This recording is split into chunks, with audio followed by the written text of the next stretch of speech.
I first met Adrienne Monroe on what should have been a perfectly ordinary Tuesday. The sky outside my husband Richard's law firm was the kind of brilliant blue that makes you question your life choices. Why work when the world outside is so beautiful? But I wasn't there to admire the weather. I was there to surprise Richard with lunch, something I did occasionally when the silence of our empty house became too oppressive. The receptionist greeted me with a smile that didn't quite reach her eyes. "Mrs. Bennett, how lovely to see you." "Mr. Bennett is in a meeting right now." "That's fine, Gina. I'll wait." I settled into one of the sleek leather chairs, my paper bag from Richard's favorite deli clutched in my hands like a peace offering. We'd argued that morning, something trivial about the coffee maker, but really about the growing distance between us. Lunch was my white flag. That's when I saw her for the first time. She emerged from the elevator, her stiletto heels clicking against the marble floor with machine gun precision. Dark hair cascading over shoulders encased in a blazer so perfectly tailored it might have been painted onto her slender frame. She carried herself with the assurance of someone who had never doubted her own worth. "Adrienne." The receptionist perked up. Mr. Hargrove wanted these contracts delivered to his office immediately. The woman, Adrienne, nodded, took the folder, and turned to leave. That's when she saw me. Our eyes met for the briefest moment, and something unspoken passed between us, that electric recognition when two people instantly understand something about each other. In her gaze, I saw calculation, assessment, and a flicker of something that might have been pity. I didn't know then that this woman would become the catalyst for my life's unraveling. I didn't know that in 6 months, she would be a widow. And I certainly didn't know that 2 weeks after that, my husband of 15 years would pack his bags and walk out the door. My name is Eleanor Bennett, and this is the story of how my husband left me for his secretary after she inherited a fortune from her dead husband. But more importantly, it's the story of what happened next. Richard had been working late for months. The pattern was as predictable as the seasons. A text around 6 p.m., apologetic but perfunctory, explaining that a case needed his attention. He'd come home smelling of aftershave and fatigue, kiss me perfunctorily on the cheek, and disappear into his study with a glass of expensive scotch. I told myself it was normal. Law firms are demanding mistresses, and Richard was on track to make partner. The distance between us was temporary, a necessary sacrifice for our future. Looking back, I realize how desperately I clung to that narrative. It was easier than acknowledging the truth, that we were becoming strangers who shared a mortgage and occasionally a bed.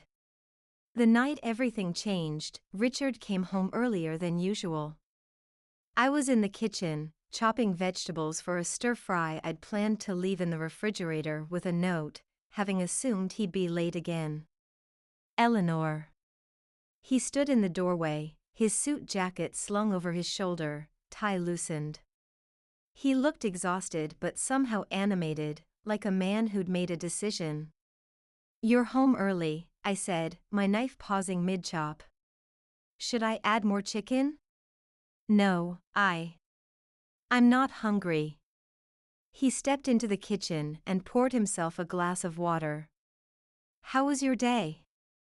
Such a mundane question, yet it caught me off guard. Richard hadn't asked about my day in weeks. "Fine. The usual." I had coffee with Beth, worked on some sketches for the Henderson project. I was an interior designer, though my career had taken a back seat to Richard's ambitions. I worked freelance, taking projects that interested me, never pushing for more. Another sacrifice I'd made willingly, believing it was temporary. "That's good." He sipped his water, his eyes never quite meeting mine. "We should talk." Those 3 words, innocent individually but devastating in combination. My stomach tightened. About? I've been thinking a lot lately. About us. About what we want.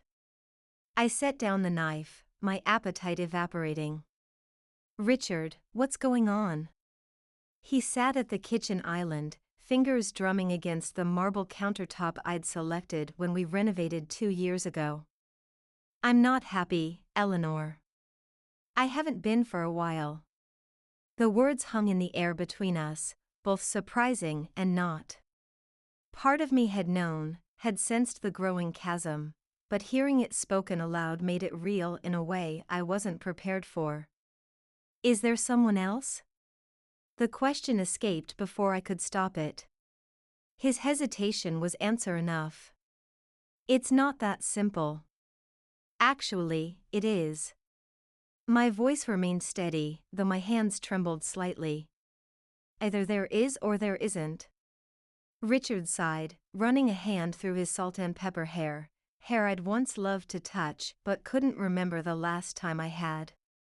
I've developed feelings for someone at work. I haven't acted on them. But they're there, and I can't ignore them anymore. Your secretary. It wasn't a question. I'd seen them together at the firm's Christmas party, their body language a little too familiar, the way her laugh lingered a beat too long at his jokes. His eyes widened. How did you? I'm not blind, Richard. I resumed chopping, the rhythmic thud of the knife against the cutting board strangely comforting. Adrienne Monroe. The new widow. I'd heard about Gerald Monroe's death through the grapevine. A heart attack on a golf course, sudden and unexpected for a man of 52. I remembered thinking how devastating it must be for his young wife. She couldn't have been older than 35. Richard looked genuinely shocked. You knew about Gerald? This may surprise you, but I do have a life outside of waiting for you to come home. The bitterness slipped into my voice unbidden. Adrienne's husband dies, and suddenly you're having doubts about our marriage. Quite the coincidence. It's not like that. He stood, pacing the kitchen. Gerald's death made me realize how short life is. How quickly it can all end. I've been questioning everything, my career, my priorities, us. And Adrienne? His silence spoke volumes. Has anything happened between you? I needed to know, though I wasn't sure why the specifics mattered. No. Nothing physical. He had the grace to look ashamed. But emotionally, we've grown close. She's been through a lot, and I've been there for her. How noble of you. I scooped the chopped vegetables into a bowl with unnecessary force. And what exactly does this mean for us? For 15 years of marriage? Richard looked at me then, really looked at me, perhaps for the first time in months. I don't know, Eleanor. I just know I need to figure things out. Maybe some time apart would help us both gain perspective. Time apart, I echoed. You mean a separation? I was thinking I could stay at the Westbrook for a while. The Westbrook was a luxury apartment building downtown, where many of Richard's colleagues kept pied a terre for late nights or visiting clients. Just until I sort through these feelings. I set down the bowl, suddenly too tired to cook, to argue, to pretend. And if your feelings lead you to Adrienne? I don't know, he said again, his standard answer when he didn't want to commit to the truth. I nodded, surprising myself with my composure. Well, when you figure it out, let me know. I'll be here, living the life we built together while you explore your options. Richard reached for me, but I stepped back, the island between us like a moat protecting a crumbling castle. Eleanor. Don't. I held up a hand. Just don't. Go pack what you need. The Westbrook awaits. He hesitated, then nodded, accepting my dismissal. As his footsteps faded upstairs, I leaned against the counter, wondering how a life built over 15 years could disintegrate so quickly, and whether it had ever been as solid as I'd believed. 2 weeks later, Richard moved out officially. He came with boxes and a rented SUV while I made myself scarce, spending the day at a spa where I stared blankly at the wall while a woman named Serena massaged my shoulders and made sympathetic noises about tension. When I returned home, Richard was gone, along with his clothes, his books, his golf clubs, and the vintage record collection he'd been curating since college. He'd left his wedding ring on the nightstand, a cliché so predictable it almost made me laugh. I wandered through the house, our house, now just mine, noting the spaces where his possessions had been. It was like a museum of absence, each vacuum a reminder of what had been and what was gone. That night, I called Beth, my closest friend since college and the only person I'd told about Richard's departure. "I'm coming over," she said without preamble. "Have you eaten?" "I'm not hungry." "Wasn't asking for your opinion."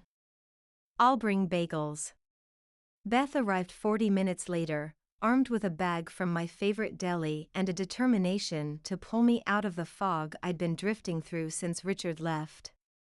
"You look like hell," she announced, setting the food on the coffee table where I'd been nursing a cold cup of coffee.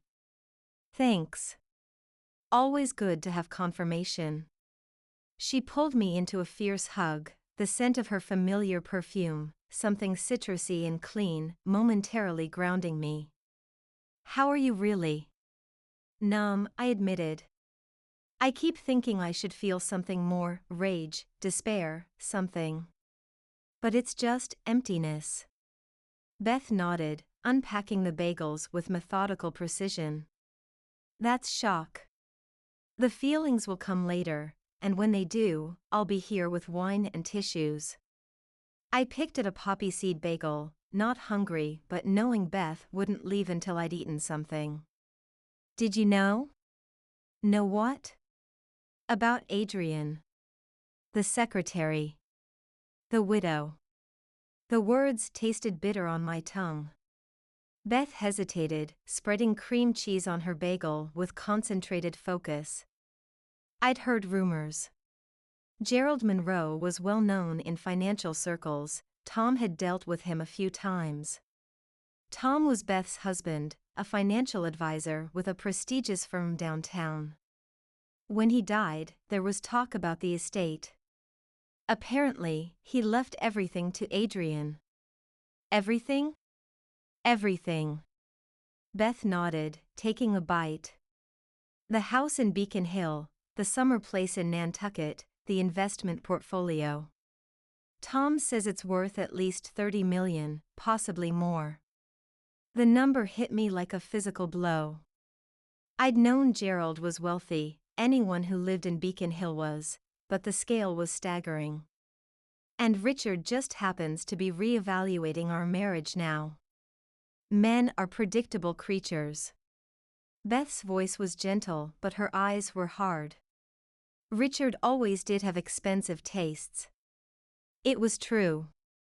Though he came from a solidly middle-class background, Richard had developed a preference for the finer things once he started moving in wealthy circles. The tailored suits, the premium scotch, the memberships to exclusive clubs he claimed were necessary for networking. I'd indulged him, believing his success was our success. "What do I do now?" I asked, voicing the question that had been circling my mind since he'd walked out. "First, you call a lawyer. Not one from Richard's firm." Beth ticked off points on her fingers. "Then, you document everything, when he left, what he took, any joint accounts. And you don't let him manipulate you into accepting less than you deserve. I don't care about the money." "You will." Beth's gaze was steady. "When the numbness wears off and you realize you've spent 15 years supporting his career while putting yours on hold, you'll care very much about the money. I sighed, setting down my half-eaten bagel. I just keep thinking, was it all a lie? Were we ever really happy, or was I just convenient until something better came along? Beth took my hand, her grip warm and reassuring. Richard's choices reflect on him, not you. And for what it's worth, I think you were happy once. But people change, and not always in the same direction. I saw them together for the first time a month after Richard moved out. I was having lunch with a potential client at La Voile, a French bistro on Newbury Street that I'd once loved but now associated with awkward anniversary dinners where Richard had spent most of the time checking his phone. They were seated in a corner booth, their heads bent close together over what looked like legal documents. Richard wore the charcoal suit I'd given him for Christmas, the one that brought out the silver in his hair. Adrienne was in cream cashmere, a simple gold pendant at her throat catching the light as she laughed at something he said. "Eleanor? Did you hear me?" My client, a neurologist renovating her Brookline Victorian, was looking at me expectantly. "I'm so sorry, Dr. Chen. Could you repeat that?" She followed my gaze, turning subtly to see what had captured my attention. "Ah. Is that my husband?" "Yes." I took a long sip of water, wishing it were something stronger.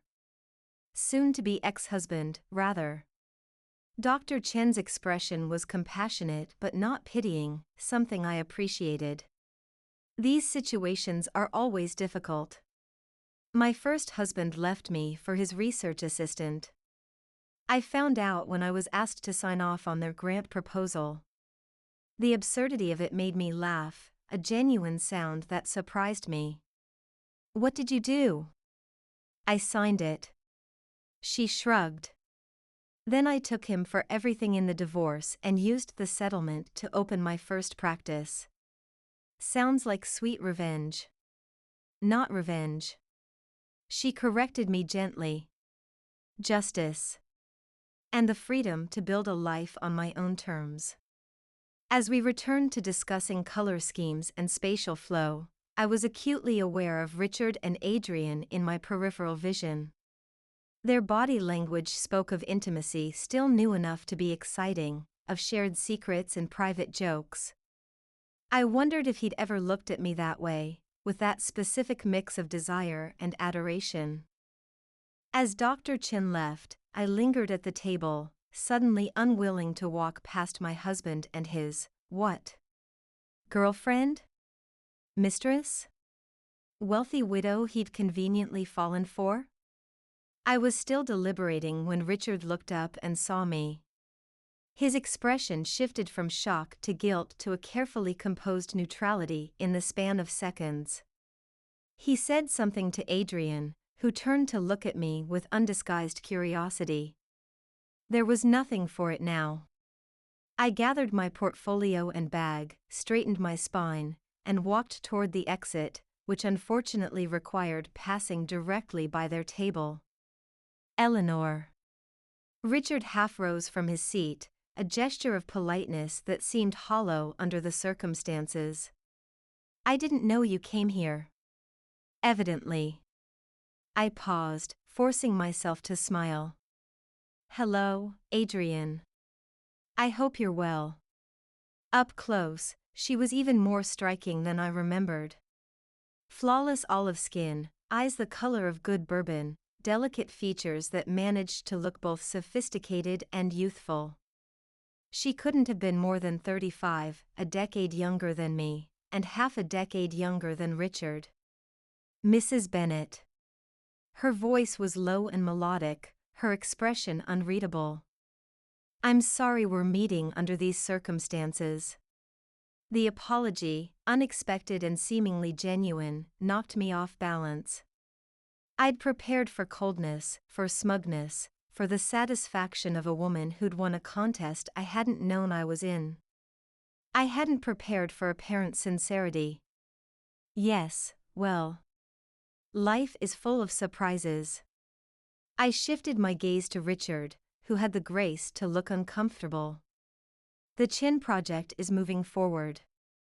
In case you were wondering about how I'm doing. That's great, Elle. The childhood nickname slipped out, as natural as breathing. She's the neurologist, right? With the Victorian? Yes. I was surprised he remembered. She has excellent taste. So do you. His eyes were warm, familiar. For a moment, I felt the pull of our shared history, the thousands of small moments that had built our life together. Then Adrienne shifted beside him, and the spell was broken. I should go. I adjusted my grip on my portfolio. It was interesting seeing you both. Outside, I gulped the autumn air, oddly grateful for the bite of cold that stung my cheeks and cleared my head. As I started toward the parking garage, my phone buzzed with a text from Beth. Heard there was a sighting at La Voile. You okay? The Boston Grapevine, efficient as ever. I typed back. Still breathing. She's beautiful, of course. And apparently filthy rich. Beth's response was immediate. Beauty fades. Character doesn't. Remember that. The divorce proceedings began with a sterile letter from Richard's lawyer, outlining his proposed terms. He would keep his retirement accounts and investments, I would keep the house. A fair split of our other assets. No alimony, after all, I had my design business, modest though it was. On paper, it seemed equitable. In reality, it was anything but. This is insulting, said Mara Leibovitz, the divorce attorney Beth had recommended. She tapped a manicured nail against the document. He's built this retirement fund throughout your entire marriage, while you've supported his career and minimized your own earning potential. And now he expects to walk away with all of it? We were sitting in her corner office, 20 floors above Boston's financial district. Through the windows, I could see the harbor, dots of white sails against the blue water. I don't want to fight, I said, suddenly exhausted. I just want it over. That's what he's counting on. Mara leaned forward, her expression fierce. Listen to me, Eleanor. I've seen this 100 times. Men like Richard believe their success is entirely self-made, as if they existed in a vacuum. They conveniently forget the meals prepared, the social events organized, the emotional labor performed that allowed them to focus single-mindedly on their careers. I thought about the networking events I'd hosted, the weekends I'd spent alone while Richard worked, the travel opportunities I'd declined because he needed me close by. What are you suggesting? I'm suggesting we counter with a division that actually reflects your contribution to the marriage. She picked up a pen, made a few notes. Half the retirement accounts. Half the investments. The house, of course. And spousal support until you've had time to fully re-establish your career. He'll fight it. Let him. Mara's smile was sharp. From what you've told me, he's distracted by his new relationship. And while young widows with fortunes might be exciting, they also come with complications, like estate settlements that can drag on for months or years. She wasn't wrong.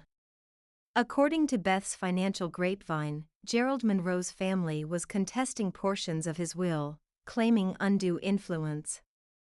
Adrienne was caught in a legal battle that was likely to be both protracted and bitter. As the divorce proceedings crawled forward, I threw myself into work, taking on more projects than I could reasonably handle, filling every waking hour with consultations and sketches and fabric samples. Anything to avoid the echoing silence of the house. I didn't see Adrienne again until December, when a snowstorm caught me at downtown crossing as I finished some holiday shopping.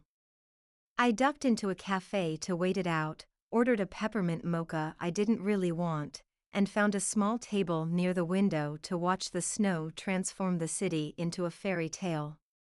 "Is this seat taken?" I looked up to find Adrienne standing beside me, holding a ceramic mug in gloved hands, her cheeks flushed from the cold. Without the formal attire of the office or restaurant, in just jeans and a cashmere sweater, she looked younger, almost vulnerable.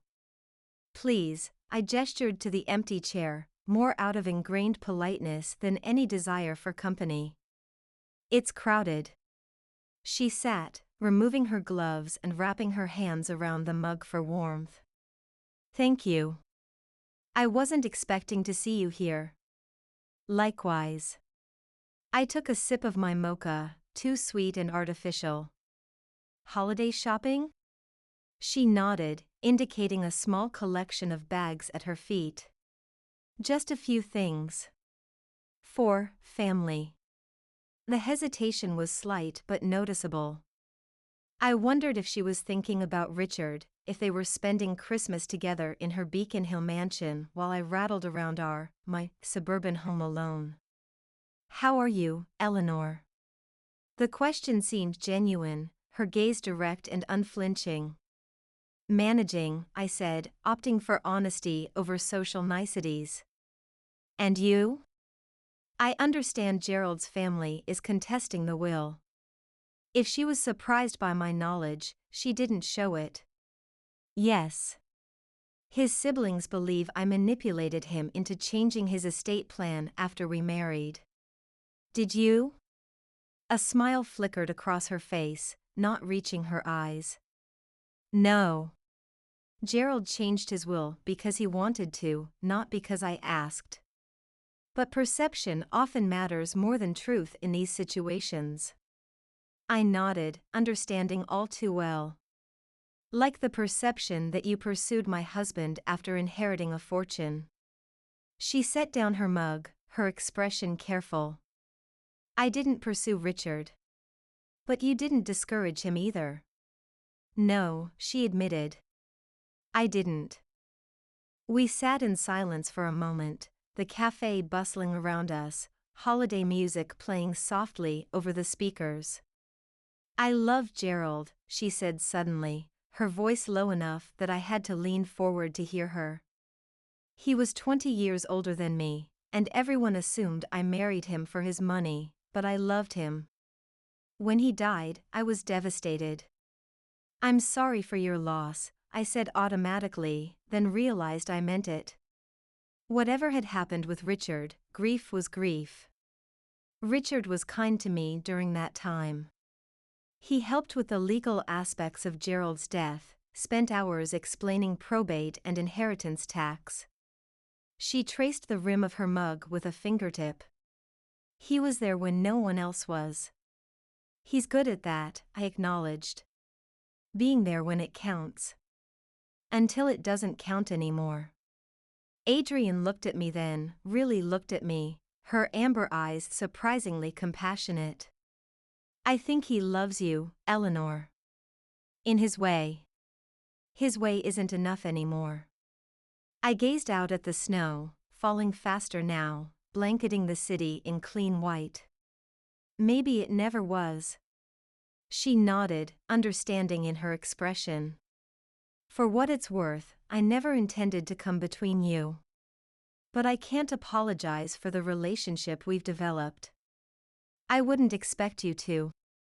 I gathered my shopping bags, suddenly needing to be anywhere but here, having this surreal conversation with the woman my husband had left me for. "The snow's letting up. I should go." Adrienne didn't try to stop me, but as I stood, she said, "Eleanor? I hope you find happiness. You deserve that." I paused, struck by the sincerity in her voice. "So do you, Adrienne? Even if I don't understand the choices that brought you here." The divorce was finalized in early spring, when the first crocuses were pushing through the soil in my front garden. In the end, we settled somewhere between Richard's initial offer and Mara's counter. I got the house, half the retirement accounts, and temporary spousal support while I expanded my business. I signed the papers on a Wednesday morning, the finality of it both devastating and liberating. 15 years of marriage, condensed into legal jargon and asset allocations, ended with the stroke of a pen. "How do you feel?" Beth asked when I met her for lunch afterward, her expression concerned. "Like I've stepped off a cliff," I admitted. "Terrified and exhilarated all at once." "That sounds about right." She squeezed my hand. "The first day of the rest of your life, and all that." "God, don't say that. Too much pressure." I managed a smile. One day at a time seems manageable. One foot in front of the other. I hadn't seen Richard since our last court appearance, though I'd heard through Boston's efficient gossip network that he and Adrienne were living together in her Beacon Hill home while renovations were underway on the Nantucket property. According to Beth, they were planning a June wedding, once the appropriate mourning period for Gerald had passed. "Speaking of one foot in front of the other," Beth said, breaking into my thoughts, "Tom has a friend. David. He's an architect, recently moved from Chicago. Very talented, very single." "Beth. Just dinner. No pressure." She held up her hands defensively. "He's new to the city, could use some professional connections in the design world. If nothing else, it might lead to some collaborative projects." "I'm not ready to date." The very idea made my stomach clench. "I just signed divorce papers this morning, for God's sake." "Who said anything about dating?" "This is networking." Her innocent expression didn't fool me for a second. "With a smart, successful man who happens to be extremely easy on the eyes." I sighed, recognizing the determined gleam in her eye. "You're not going to let this go, are you?" "Nope." She grinned. "Next Friday." "Olena." I already made the reservation. David Patterson was nothing like Richard. Where my ex-husband was polished and calculated, David was raw and authentic. He spoke with his hands, laughed without restraint, and asked questions with genuine interest rather than social obligation. "So you specialize in residential redesign," he said, as we shared a mezzi platter at Olena. "What drew you to that?" I considered the question, appreciating that he'd asked about my work rather than defaulting to personal inquiries. "I believe our environments shape our experiences. Changing a space can change how someone feels, how they interact, how they live.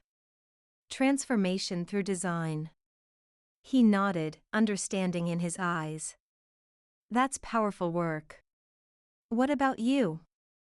"Commercial architecture seems worlds away from residential interiors." David smiled, a crooked, genuine expression that reached his eyes. "Not as different as you might think. It's all about creating spaces where human experiences happen. Whether it's a museum where someone has their first encounter with transformative art, or an office where ideas are born, it's all about facilitating moments that matter." I never thought of it that way. I took a sip of wine, surprised by how comfortable I felt in his presence. Richard, my ex, always said commercial work was where the prestige was. That residential projects were beneath serious consideration? David finished, a knowing look in his eye. "I've heard that perspective. Usually from men in expensive suits who've never bothered to consider how spaces affect the people who inhabit them." I laughed, caught off guard by his bluntness. "That's Richard to a T. Sorry." He looked genuinely contrite. "That was presumptuous of me." "No, it was accurate." I waved away his concern. "And refreshing, honestly." As dinner progressed, I found myself relaxing, drawn into conversations about design philosophy, Boston's architectural history, and the challenges of balancing creative vision with practical constraints. By the time dessert arrived, a honey-drenched semolina cake we agreed to share, it felt less like a first date and more like a reunion with a colleague I'd somehow missed meeting until now. "I should warn you," David said, as he walked me to my car after dinner, "I have a personal rule about not dating women who are fresh out of difficult relationships." My steps faltered slightly. "Oh. I understand." He smiled, the streetlight catching the silver at his temples. "Which is why I'm going to suggest something that might sound strange." "I'm listening." "Let's be friends first. Professional colleagues who grab coffee, exchange ideas, maybe collaborate on a project." He stopped beside my car. "No pressure, no expectations. Just two people getting to know each other at a pace that doesn't set either of us up for disaster." I found myself smiling, a genuine expression that felt foreign on my face after months of carefully composed facades. That might be the most sensible proposition I've heard in a long time. "I've learned some lessons the hard way." He shrugged, self-deprecating. "Besides, you're too interesting to rush past friendship." As I drove home, I realized I couldn't remember the last time someone had found me interesting for myself, not as Richard's wife, not as a means to an end, but as Eleanor, with thoughts and passions and value independent of my relationships. Summer arrived with a vengeance, a blanket of humid heat settling over Boston like a living thing. I was in my office, sketching ideas for the Chin project when my phone rang, an unknown number. "Eleanor Bennett," I answered, tucking the phone between ear and shoulder as I continued drawing. "Eleanor." "It's Adrienne Monroe." My pencil stilled. "Adrienne. This is unexpected." "I know." Her voice was tense, controlled. "I wouldn't call if it wasn't important." "Is it about Richard?" A spike of anxiety shot through me. Was he hurt? Ill? No. Well, not directly. She paused. "It's about Gerald's will. I'd rather not discuss it over the phone. Could we meet?" Curiosity overcame my initial wariness. "When?" "Today, if possible." "I'm at the Fairmont." "The lobby bar." I glanced at my watch, just past 2 p.m. "I could be there by 3. "Thank you." The relief in her voice was palpable. "I'll be waiting." The Fairmont was one of Boston's grand old hotels, all marble and brass and old-world elegance. As I pushed through the revolving doors into the air-conditioned lobby, I spotted Adrienne immediately, perched at the bar, a half-empty martini glass in front of her. She looked different, thinner, more drawn, dark circles visible beneath her eyes despite careful makeup. Her tailored clothing had been replaced by a simple sundress that hung loosely on her frame. "Eleanor." She stood as I approached. "Thank you for coming. You sounded urgent." I settled onto the adjacent stool, shaking my head at the bartender's questioning look. "What's this about?" Adrienne took a fortifying sip of her martini. "I'm leaving Boston. Tomorrow. For good." Of all the things I'd expected her to say, this wasn't on the list. "I see. And you wanted to tell me this because..." "Because I'm leaving without Richard." She met my gaze directly. "And I thought you should know why." I stared at her, trying to make sense of her words. "I don't understand." "The litigation over Gerald's estate has been settled." She twisted the martini glass, watching the olive swirl in the clear liquid. "His siblings dropped their challenge to the will." "That's good news, isn't it?" "Yes and no." She took a deep breath. They dropped it because certain facts came to light during discovery, facts that would have been embarrassing for them if made public. What kind of facts? Gerald wasn't as wealthy as everyone thought. She said it bluntly, like ripping off a bandage. The houses, the cars, the lifestyle, it was a carefully constructed illusion, maintained through a combination of family loans, creative accounting, and flat-out fraud. I sat back, stunned. You're saying? I'm saying there is no inheritance. Her laugh was sharp, bitter. The estate is essentially bankrupt once the creditors are paid. The Beacon Hill house is mortgaged to the hilt. The Nantucket property belongs to a family trust that wants it back. The investment portfolio was smoke and mirrors. And Richard? I started, beginning to understand. Doesn't know yet. She drained her martini. I found out 3 days ago, when the final settlement was reached. I've been processing. My God. I ran a hand through my hair, struggling to absorb the implications. Why are you telling me this? Adrienne signaled for another drink. Because you deserve to know the truth. Richard didn't leave you for me, not really.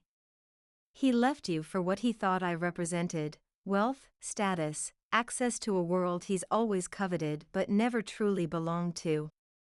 The pieces clicked into place with sickening clarity: Richard's sudden interest in finding himself after Gerald's death, his rapid pursuit of Adrienne, the haste with which he'd moved to wrap up our divorce. He used me, Adrienne continued, her voice flat. Just like he used you. The difference is, I figured it out before making it legal. Have you confronted him? She shook her head. No. I've booked a flight to Paris. I have a friend there who's offered me a place to stay while I figure out my next steps. I left Richard a letter explaining everything. Cowardly, I observed, without real judgment. Perhaps. She accepted the fresh martini from the bartender. But I've spent the last year of my life fighting Gerald's family, uncovering his deceptions, and watching the life I thought I had disintegrate around me. I don't have the energy for another confrontation. I nodded, understanding despite myself. Where does that leave Richard?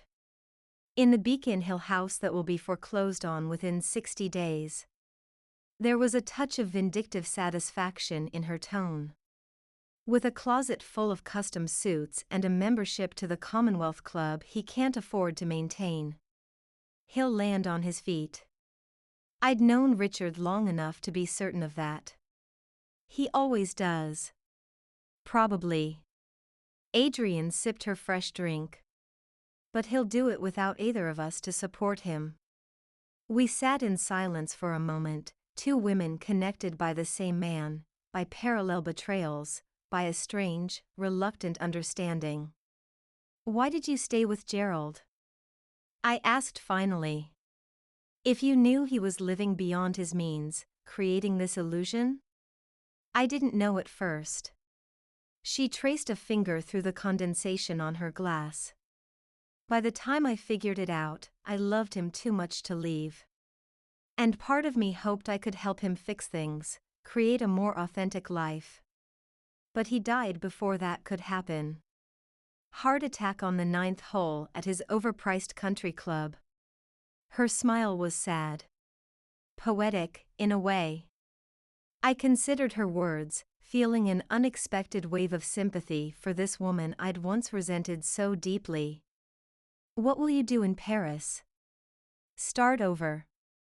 My French is decent, and I have skills. I was an art historian before I met Gerald.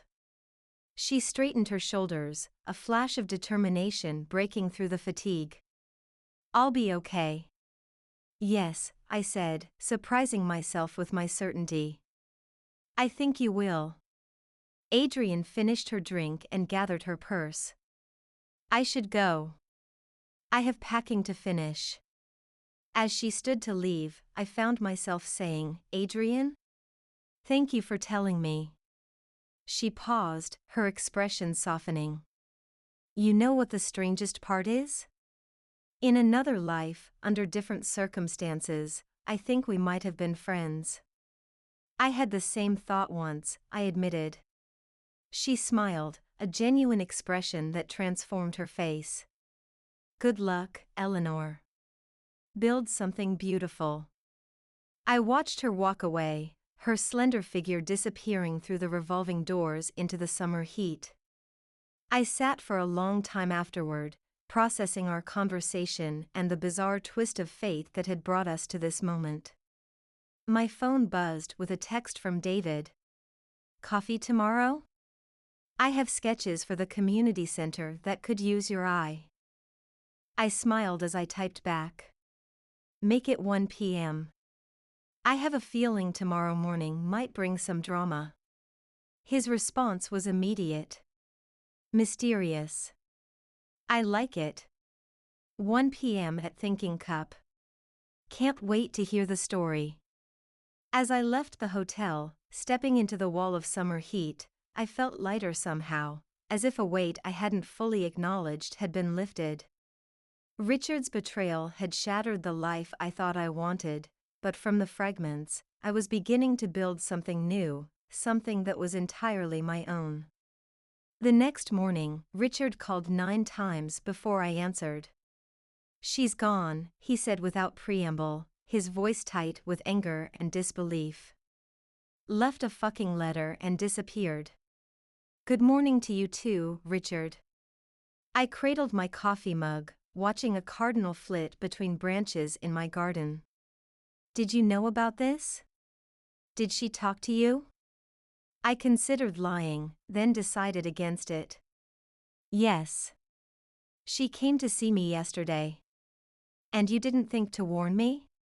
His outrage was almost comical. "Warn you about what, exactly? That the wealthy widow you left me for isn't so wealthy after all? That must be quite a shock to your system." "This isn't funny, Eleanor." "No," I agreed. "It's tragic. For everyone involved." He was silent for a moment, the sound of his breathing harsh through the phone. "The house is being foreclosed on. The creditors are circling. It's a nightmare." "I imagine it is." I sipped my coffee, feeling a calm detachment that would have been impossible months ago. "I don't know what I'm going to do," he admitted, an edge of panic in his voice. "I can't afford a place in the city on my own, not in any neighborhood where I'd want to live." I knew what he was fishing for, what he hoped I might offer. The house, our house, my house now, was paid off, a sanctuary in the midst of his collapsing house of cards. "That sounds challenging," I said neutrally. "Eleanor." He hesitated, then plunged ahead. "I was thinking. About us. About what happened." "Oh? I made a mistake. A terrible mistake." His voice softened, taking on that persuasive tone he'd used so effectively throughout our marriage. "I let myself get caught up in something that wasn't real. But what we had, that was real. 15 years of history, of building a life together." I closed my eyes, feeling the ghost of what might have been longing, the desire to believe him, to return to the safety of our shared life, imperfect as it was. "I think we could try again," he continued, gaining confidence in the face of my silence. "Start fresh. Rebuild what we had." "What we had," I repeated slowly. "And what was that, exactly?" "A partnership. A life together." "No, Richard. What we had was an arrangement where your dreams, your ambitions, your needs always came first. Where I was valued primarily for how I could serve your interests." I took a deep breath. "And I'm not interested in rebuilding that. Eleanor. I'm not finished. For perhaps the first time in our relationship, I cut him off without apology. I've spent these months since you left rebuilding my life. Not our life, my life. And I've discovered something interesting. What's that? His tone was wary now. I like who I am without you. I like the work I'm doing, the dreams I'm pursuing, the future I'm building. And I won't sacrifice that, not for you, not for anyone. The silence stretched between us, heavy with the weight of everything said and unsaid. I never meant to make you feel that way, he said finally, his voice subdued. Like your dreams didn't matter. I know. And I did know, Richard wasn't a monster, just a man whose self-absorption had blinded him to the impact of his choices. But intention doesn't change impact. So that's it? There's no chance for us? I thought about David, about our careful, deliberate friendship that might someday become something more. About the Chin project, nearly complete and already garnering attention from potential clients. About the application I'd submitted to a prestigious design competition, something I would never have dared do while worrying about overshadowing Richard's accomplishments. That's it, I confirmed gently. I hope you find what you're looking for, Richard. I really do. But you won't find it with me. After we hung up, I sat in my garden for a long time, watching birds and butterflies navigate the flower beds I'd planted in the spring. There was a metaphor there, I supposed, beauty emerging from what had once been barren, life finding its way despite difficult conditions. My phone buzzed with a text from Beth. Richard showed up at Tom's office this morning, looking for financial advice. Apparently Adrienne's fortune was smoke and mirrors. You okay? I typed back. Better than okay. Meeting David for coffee at 1. Tell you everything tomorrow. Her response made me laugh out loud. What? You cannot drop that bomb and make me wait until tomorrow. I'm coming over tonight with wine and you're spilling everything. As I headed inside to prepare for my meeting with David, I caught a glimpse of myself in the hallway mirror. The woman who looked back at me now was different. Her eyes were clearer, her posture straighter, her expression more authentic. She was no longer living in someone else's shadow. My husband had left me for his secretary when her wealthy husband died, believing he was trading up for a more advantageous life. In doing so, he had inadvertently given me the greatest gift possible, the freedom to discover who I was without him, and the opportunity to build a life that truly reflected my own desires. It wasn't the story I'd planned to write. But as I gathered my portfolio for my meeting with David, I realized it was a far better story than the one I'd been living, a story of renewal, of rediscovery, of finding strength in the wake of betrayal. And I was just getting to the good part.